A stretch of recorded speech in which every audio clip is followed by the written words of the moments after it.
Hello students, welcome to our channel. आज जो हमारी क्लास रहेगी वो माइक्रो टीचिंग के रिगार्डिंग जो स्किल्स हैं उन पर रहेगी। आपको ध्यान होगा मैंने लास्ट क्लास में आपको माइक्रो टीचिंग के बारे में बताया था। एक बार फिर से कंसेप्ट क्लियर कर देती हूँ।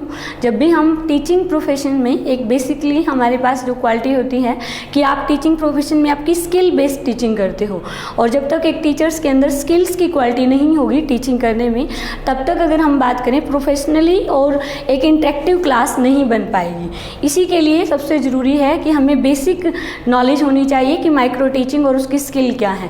माइक्रो टीचिंग जैसे बताया गया है, एक इंटरेक्शन होता है जिसमें टीचर्स वन बाय वन एक एक स्किल पर एक अच्छी ट्रेनिंग के साथ क्लास में टीच करता है। चाहे वो क्लास में बच्चों से क्वेश्चन पूछे, चाहे वो एग्जाम्पल दे, चाहे वो अपने कंटेंट्स को एक्सप्लेन करे।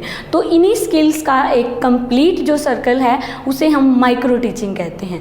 तो अगर हम बात करें कि वन बाय वन जो स्किल्स हैं, मैंने लास्ट क्लास में आपको 2 स्किल पहले बताई थी, जिसमें क्वेश्चनिंग स्किल काफ़ी इंपॉर्टेंट है।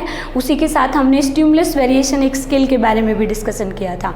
आज जो हमारी क्लास रहेगी वो नेक्स्ट माइक्रो टीचिंग की 2 स्किल हैं जो काफ़ी इंपॉर्टेंट हैं आपके theoretical exam point of view से भी, और अगर आपकी बात करें हम क्लास में एक रियल टीचिंग का जो एक्चुअल जो टीचिंग होती है उसके हिसाब से भी हमारी ये दोनों स्किल्स काफ़ी इंपॉर्टेंट है। आपको सबसे पहले क्या देखना है, सबसे पहले स्किल का नाम, फिर आप उसको क्लास में कैसे अप्लाई करोगे उस चीज़ पे ध्यान देना है। तो मैं शुरू करती हूँ बेटा। सबसे पहले माइक्रो टीचिंग का कंसेप्ट है, स्किल है। यहाँ पर जो बोर्ड पे जो हमारी नेक्स्ट जो स्किल है वो है स्किल्स ऑफ एक्सप्लेनिंग। जैसे कि अगर हम बात करें, मैंने क्लास शुरू की तो मैंने पहले कुछ पहले वाला एक्सप्लेन किया ताकि आपकी जो प्रीवियस नॉलेज है वो आज की नई नॉलेज के साथ एक बॉन्डिंग के साथ चले। तो इसका मतलब सबसे ज़रूरी क्लास में क्या है कि जब एक क्लास में टीचर्स अपने कंटेंट्स को टीच कर रहा है तो वो सबसे ज़रूरी है कि वो बच्चों के आगे उसे अच्छे तरीके से एक्सप्लेन करे। बुक में अगर वो कंटेंट्स एज इट इज है और अगर आप एज इट इज उसको पढ़ा रहे हो तो you are not a good teacher, क्योंकि आपको सबसे इंपॉर्टेंट क्या करना है कि उस कंटेंट्स को ईजी बनाना है, इंटरेस्टिंग बनाना है। और उस कंटेंट्स को ईजी और इंटरेस्टिंग कब बनाओगे, जब आप उस कंटेंट्स को अच्छे तरीके से एक्सप्लेन करोगे। तो आई होप आपको समझ आया होगा कि विषय वस्तु को सहज और सरल बनाने के लिए अध्यापक क्लास में जिस स्किल का यूज करता है उसे हम बोलते हैं स्किल ऑफ एक्सप्लेनिंग, व्याख्या कौशल। हिंदी में हम इसे व्याख्या कौशल बोलते हैं। कहीं ना कहीं ये कारण और परिणाम को जोड़ता है कि आपको जो पढ़ाया जा रहा है जब टीचर उसे एक्सप्लेन करेगा तो आपके माइंड में एक रीजनिंग आएगी कि हम इसे क्यों पढ़ रहे हैं। उसके बाद जब टीचर उसको कंप्लीट एक स्टेटमेंट से जोड़ता है तो आपको उसका रिजल्ट पता लगेगा कि यस आज मैंने कुछ नया सीखा। तो अब बेटा जो अगला जो इंपॉर्टेंट एरिया है इसके कंपोनेंट्स, कि जब ये स्किल्स क्लास में यूज की जाएगी ये स्किल, तो उसके बेसिक कंपोनेंट्स क्या है कि एक्सप्लेनिंग स्किल को यूज करते टाइम आप किन किन इंपॉर्टेंट कंसेप्ट को ध्यान में रखोगे। तो सबसे पहला जो होता है वो होता है बिगिनिंग स्टेटमेंट, कि क्लास में जब टीचर जाता है तो जब वो अपने कंटेंट्स को अपनी क्लास को स्टार्ट करता है तो उसका स्टार्टिंग पॉइंट ऑफ व्यू बहुत इंपॉर्टेंट है। जैसे अगर हम कोई टॉपिक पढ़ रहे हैं तो okay student today we will discuss about that topic, बच्चे उस पर ध्यान देंगे। फिर आप उस टॉपिक के वैल्यू बताओगे, उसका ऑब्जेक्टिव बताओगे कि आज अगर हम ये टॉपिक सीख रहे हैं तो इसका हमें क्या फ़ायदा होगा। तो इसका मतलब अगर आपने बिगिनिंग स्टेटमेंट बहुत अच्छे से एक्सप्लेन की तो बच्चों का इंटरेस्ट होगा, अटेंशन होगा, क्योंकि हमारे दोनों ही टारगेट हैं कि आपकी क्लास का पूरी क्लास का अटेंशन आपके कंटेंट्स पे रहे और पूरी क्लास आपके कंटेंट्स में आपके टीचिंग मेथड पर इंटरेस्ट ले। तो उसके लिए फर्स्ट जो कंपोनेंट्स हमारा वो क्या है, बिगिनिंग स्टेटमेंट। सेकेंड जो मोस्ट इंपॉर्टेंट है वो है क्लैरिटी। बिल्कुल ज़रूरी है, आप जब क्लास में टीच करते हो सबसे पहले आपका ऑब्जेक्टिव क्लियर होना चाहिए। आप जो कंटेंट्स टीचर्स जो स्टूडेंट्स को टीच करते हैं वो कंटेंट्स बहुत ही क्लियर होना चाहिए ताकि बच्चों का लेवल जो है ऐसा नहीं है कि आप अपने पॉइंट ऑफ व्यू से अपने लेवल से टीच करोगे। नो, हमें हमारे स्टूडेंट्स के लेवल पर जाकर टीच करना, और जितना कंटेंट्स क्लियर होगा बच्चों को क्लैरिटी के साथ आप एक्सप्लेन करोगे उतना ही बच्चे उसे बहुत अच्छे तरीके से समझेंगे। ये नहीं है कि आपने बस वर्ड टू वर्ड बोल दिया, एक्सप्लेन कर दिया। नो, आपको हर वर्ड्स को, हर सेंटेंस को बच्चों के लेवल पर जाकर एक्सप्लेन करना है। एक क्लियर कंसेप्ट के साथ कि बच्चे की माइंड मैपिंग होनी चाहिए, आपने क्या टीच किया। उसके बाद थर्ड जो है यहाँ पे वो होता है फ्लुएंसी। देखा भी होगा आपने, अगर मैं एक ही टॉपिक को 1 सेकेंड फिर 2-3 मिनट का पोज लेके बोलूँगी तो आप भी सोओगे और मैं भी सो जाऊँगी, क्योंकि ज़रूरी है आप जिस क्लास को टीच कर रहे हो उसमें एक फ्लुएंसी बनी रहे, बोलने का, सुनने का। ऐसा भी नहीं कि आप कंटिन्यू बोल रहे हो, लेकिन एक फ्लुएंसी के साथ जब अगर आप क्लास में अपना कंटेंट्स प्रेजेंट करते हो तो आपके बच्चे उसी वे में आपकी कंटेंट्स को सुन भी रहे हैं और समझ भी रहे। तो इसका मतलब समझ आया होगा कि आपका जो क्लास में पढ़ाने का जो तरीका है, जो आप विषय वस्तु बच्चों को पढ़ा रहे हो, सबसे पहले वो स्टार्टिंग पॉइंट ऑफ व्यू से इंटरेस्टिंग होनी चाहिए, सेकंड जो होगा उसमें क्लैरिटी होनी चाहिए, और थर्ड जो है उस टाइम क्लास में जब आपकी प्रेजेंटेशन क्लास में है तो एक फ्लुएंसी होनी चाहिए। फोर्थ अगर हम बात करेंगे यूज ऑफ लिंक वर्ड्स, यहाँ पर भी बहुत इंपॉर्टेंट है इसका वैल्यू कि जब आप कोई कंटेंट्स क्लास में कोई विषय वस्तु एक्सप्लेन कर रहे हो तो नेचुरल है कुछ वर्ड्स ऐसे जो आपने रियल लाइफ में यूज करते हैं बच्चे, कुछ वर्ड्स ऐसे जो आज के नए कंटेंट्स में थे। जब आप उन दोनों वर्ड्स को रियल लाइफ और कंटेंट्स की जो वोकैबुलरी है उसके साथ कनेक्ट करोगे ना तो बच्चा बहुत ईजी तरीके से उसे समझ जाएगा। आप सोच के देखना कि अगर एग्जाम्पल देती हूँ, हम क्लास में मैं आपको पढ़ा रही हूँ और बच्चे को कुछ ऐसी बातें थी जो कंटेंट्स में आई जिससे उसने कभी नहीं सुना, आपने बिल्कुल एक क्लियर सा एक दूसरे लिंक वर्ड के साथ उसे एक्सप्लेन किया। जैसे हम इंग्लिश में सिनोनिम्स का यूज करते हैं, जो पर्टिकुलर वर्ड से हो सकता है वो बच्चे को समझ ना आए, लेकिन अगर आपने सेम वर्ड्स का मीनिंग सिनोनिम्स में एक इजी फॉर्म में बताया तो बच्चा उसे जल्दी समझेगा। तो आपने क्या किया कि जो कंटेंट्स आप टीच कर रहे थे ना उससे रिलेटेड जो रियल लाइफ के कुछ वर्ड्स हैं वो आपने आज की क्लास के आपके कंटेंट्स के साथ जोड़ दिए। तो आई होप आपको यहाँ पर ये समझ आया होगा कि जब भी हम क्लास में टीच करेंगे तो हमारे लिए ये भी बहुत इंपॉर्टेंट है। ऐसा नहीं है कि आप बस वो एक डिफिकल्ट लैंग्वेज में बच्चों को टीच कर रहे हो, नो, आपकी खुद की भी वोकैबुलरी है, खुद की भी आपकी नॉलेज है और एक ईजी वे में आप उसे लिंक करके बच्चों को आपके कंटेंट से जोड़ोगे। उसके बाद हम बात करते हैं प्लान रिपीटेशन। इसका मतलब क्या है प्लान रिपीटेशन? कभी भी देखना, अभी मैं आपको जब टीच कर रही थी तो मैंने बीच में पहले वाले पॉइंट को भी रिपीट किया। ये बहुत ज़रूरी हो जाता है कि जब अगर आपके स्टूडेंट्स, आपके लर्नर किसी टॉपिक को सीख रहे हैं तो बहुत ज़रूरी है कि आप उस टॉपिक को, उस इंपॉर्टेंट पॉइंट्स को दोबारा भी रिपीट करो। ऐसा थोड़ी है कि आपने बस एक बार लेक्चर दे दिया और आप क्लास से चले गए, नो, आपको लगता है कि स्टूडेंट्स को इस पॉइंट को दोबारा सुनने की ज़रूरत है तो आप उसे दोबारा बोलो, आप उसे दोबारा एक्सप्लेन करो, क्योंकि जितना ज़्यादा आप हाईलाइट पॉइंट्स को रिपीट करोगे बच्चों की अटेंशन, बच्चों की लिसनिंग विद अंडरस्टैंडिंग उतनी ही बढ़ेगी। तो इसका मतलब आपको समझ आया कि मैं ये कहना चाह रही हूँ कि जो इम्पोर्टेंट क्लास में आपके जो इम्पोर्टेंट हाईलाइट पॉइंट्स हैं आप उन्हें क्लास में बार बार भी टीचिंग के टाइम रिपीट करोगे ताकि आपके बच्चों को वो कंसेप्ट बहुत अच्छे से क्लियर हो जाए। ध्यान रहेगा। उसके बाद लास्ट में जो हमारे लिए कंपोनेंट्स हैं वो है कंक्लूडिंग स्टेटमेंट्स।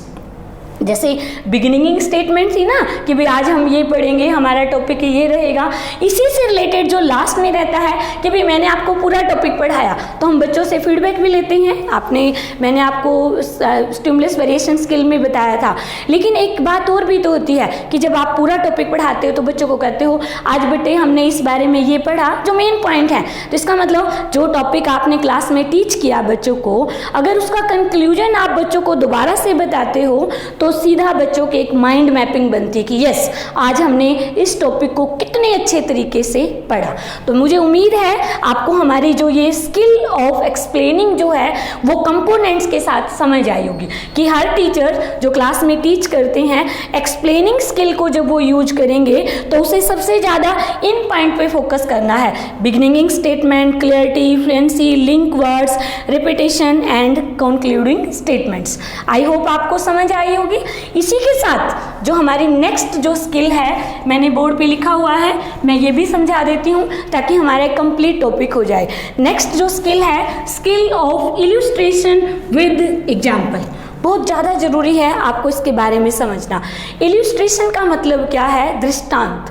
दृष्टांत का मतलब अगर मान लो आप एक मेरी क्लास सुन रहे हो तो आप उसको एक अच्छे तरीके से समझ रहे हो, इमेजिन कर रहे हो कि भाई हाँ, जो चीज़ हमने एक सरल तरीके से ऐसा लग रहा है कि हम उसे देख रहे हैं, सुन रहे हैं, समझ रहे हैं। तो इसका मतलब जो टॉपिक आप टीच करोगे ना, उसको क्लास में एक रियल एनवायरनमेंट के साथ क्रिएट करना, इसी को हम क्या बोलते हैं? इल्यूस्ट्रेशन विद एग्जाम्पल, उदाहरण। कि सबसे ज़रूरी अगर क्लास में टीचर टीच करता है तो वो क्लास में जो एग्जाम्पल बच्चों को देता है वो कैसे होने चाहिए। ऐसा थोड़ी है कि आप कंटेंट्स कुछ और टीच कर रहे हो, एग्जाम्पल कहीं और के दे रहे हो। नो, अगर आप इंग्लिश टीच कर रहे हो तो आप इंग्लिश के रिगार्डिंग एग्जाम्पल दोगे, आप साइकोलॉजी पढ़ा रहे हो तो साइकोलॉजी के अकॉर्डिंग। बट सबसे ज़रूरी कि आपके जो टीचिंग के टाइम जो एग्जाम्पल हैं वो कैसे होने चाहिए। तो इस स्किल के जो कंपोनेंट्स हैं हम एक बार उनको देख लेते हैं। सबसे पहले रिलेवेंट एग्जाम्पल्स, बिल्कुल है कि आप जो भी एग्जाम्पल दोगे वो बच्चों के लेवल के होने चाहिए, आपके कंटेंट से रिलेटेड होने चाहिए, तभी जो हमारे एग्जाम्पल की वैल्यू है वो कंप्लीट होगी। तो फर्स्ट जो कंपोनेंट्स है वो क्या है? Relevant examples. सेकंड देखो, फॉर्मुलेटिंग सिंपल एग्जाम्पल्स, ये भी बहुत ज़रूरी है।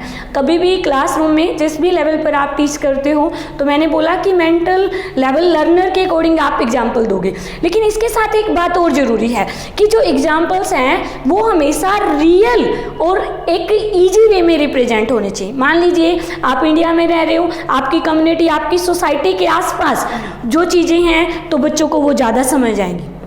इसका मतलब कि आपका एग्जाम्पल ना इजी होना चाहिए, सिंपल होना चाहिए, ताकि जब वो किसी कंसेप्ट को समझ रहे हैं तो वो एग्जाम्पल उनकी माइंड मैपिंग में हेल्प करे।